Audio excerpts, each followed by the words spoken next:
আজ বুঝবা না, মরে যাও, তোমার লাশের পাশে কোরআন পড়ে কে?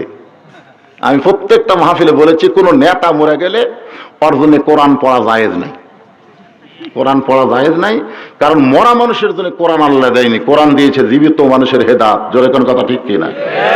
অনুনাজ্জিলু মিনাল কুরআনি মা হুয়া শিফাউ ওয়া রাহমাতুল লিল মুমিনিন।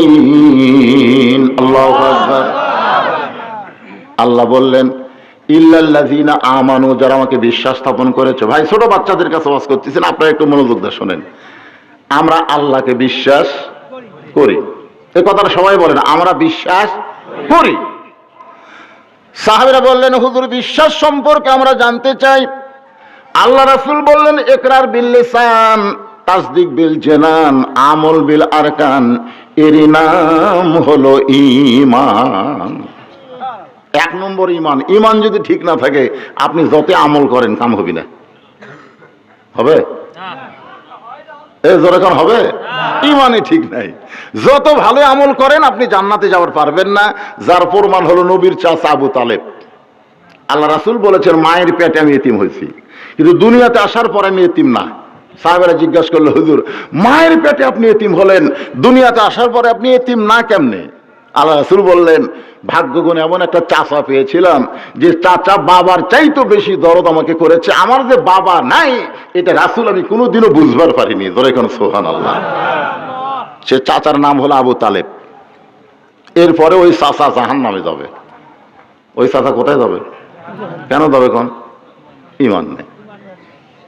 তা আপনারা কি রাসূল আবু তালেবের চাইতে বেশি মহব্বত করেন? অনেকে বলে না যে রাসূলকে মহব্বত করলো সেই জান্নাতে চলে গেল। এত সোজা না। তাব্বাত ইয়াদা আবি লাহাবি ওয়া তাব, সর্বপ্রথম রাসূলকে মহব্বত করছে এ আবু লাহাব। দাসীকে যেই বলছে আব্দুল্লাহর একটা ফুটফুটে সন্তান হচ্ছে, সাথে সাথে দাসী বলল তুই মুক্তি, যা, আজ থেকে তোকে আমি মুক্ত করে দিলাম। আল্লাহর নবী দুনিয়াতে আসার সাথে সাথে আবু লাহাব এত খুশি যে একটা দাসী পর্যন্ত মুক্ত করে দিল। আপনার বলেন তো আবু লাহাব কি জান্নাতে যাবে? না।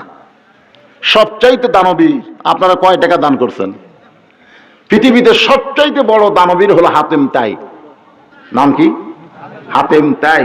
এই হাতেম তাইও জাহান্নামে যাবে। এত বড় দানবীর হওয়ার পরেও জাহান্নামে যাওয়ার কারণ হলো তার ঈমান নাই। ন্যায়পরায়ণ শাসক, এরপরও তাকে বেঈমান হওয়ার কারণে জাহান্নামে যাইতে হবে। জান্নাতে যাইতে গেলে আমল যাই থাক ঈমানটা ঠিক থাকা লাগবে। ঠিক কিনা? আল্লাহ রাসূল বলেছেন এক হাদিসে, তুমি যদি ঈমান নিয়ে মরবার পারো, তোমার যত পাপ থাকুক না কেন আমি রাসূল তোমাকে সুপারিশ করে জান্নাতে পৌঁছায় দিব। তাহলে কি নিয়ে মরা লাগবে? ভাই একটু মনোযোগ দিয়ে শোনা লাগবে। আজকে বাংলাদেশে অধিকাংশ মানুষের ঈমান নাই। এখন আসর নামাজ পড়ে জমিত গেছে, যা দেখে ওপর জমির পানি, নিচে ওর জমির পানি নাই।